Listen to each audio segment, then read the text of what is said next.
Shalom teman-teman semua. Atas anugerah Tuhan, hari ini saya sudah bisa mulai menceritakan kisah yang kami alami pada tahun 2016.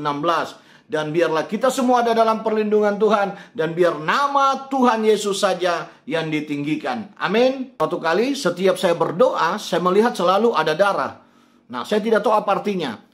Tetapi seminggu kemudian Tuhan membukakan artinya kepada saya, yaitu ada seorang anak remaja dari gereja kami kecelakaan motor. Nah, suatu malam istri saya mendapatkan telepon dan diberitahukan bahwa anak remaja itu kecelakaan. Saat itulah saya dibangunkan oleh istri saya dan saya katakan, wah, mimpi itu sudah mulai terjadi. Nah, singkat cerita kami berdoa, lalu kami ke rumah sakit. Setiba di rumah sakit, disitulah kami melihat sudah banyak orang berkumpul, termasuk Bapak Gembala kami. Dan ternyata anak yang kecelakaan itu, puji Tuhan, tidak parah. Walaupun badan memar, bengkak, tapi tidak parah. Saat itulah Bapak Gembala memimpin doa untuk kesembuhan anak remaja ini. Setelah selesai berdoa, kami pamit pulang. Karena kejadian pada saat itu malam minggu dan besok kami harus ibadah. Setiba di rumah, rasa ngantuk saya itu sudah hilang. Dan saya ajak anak saya masuk ke kamar saya untuk kami bersenda gurau. Tetapi tidak lama kemudian anak istri saya tertidur, sedang saya tidak bisa tertidur. Tiba-tiba saya melihat di pintu kamar saya ada makhluk yang sangat besar. Dan dari situlah saya merasakan atmosfer yang sangat buruk.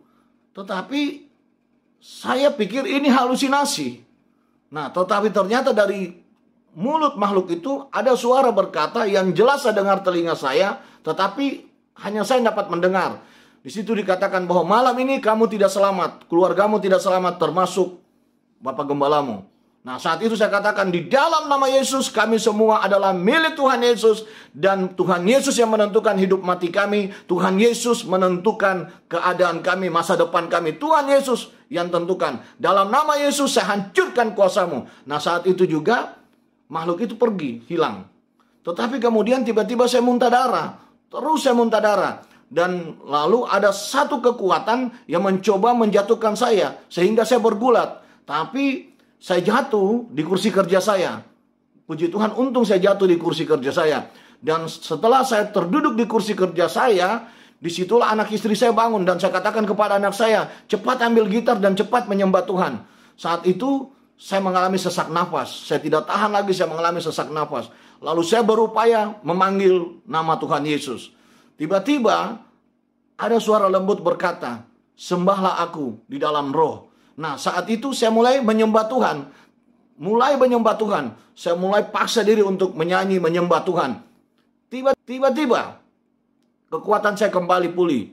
Dan saat itulah darah itu masih keluar, saya bentak. Di dalam nama Yesus, darah berhenti. Darah berhenti. 3 kali sebentak dan darah itu, puji Tuhan, berhenti. Saat itulah saya langsung masuk ke kamar mandi. Saya basuh diri saya dan saya ganti baju. Lalu saya ajak istri saya dan anak saya untuk ke rumah sakit. Nah, pada saat saya naik di atas mobil, tiba-tiba saya merasakan saya dipindahkan ke satu tempat, yaitu daerah pekuburan.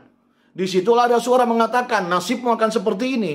Nah, di situ saya berkata, dalam nama Yesus tidak akan pernah terjadi hal ini kepada keluargaku. Saya sekeluarga punya masa depan yang baik, punya masa depan yang cerah. Nah, kemudian saya melihat diri saya kembali ada dalam mobil.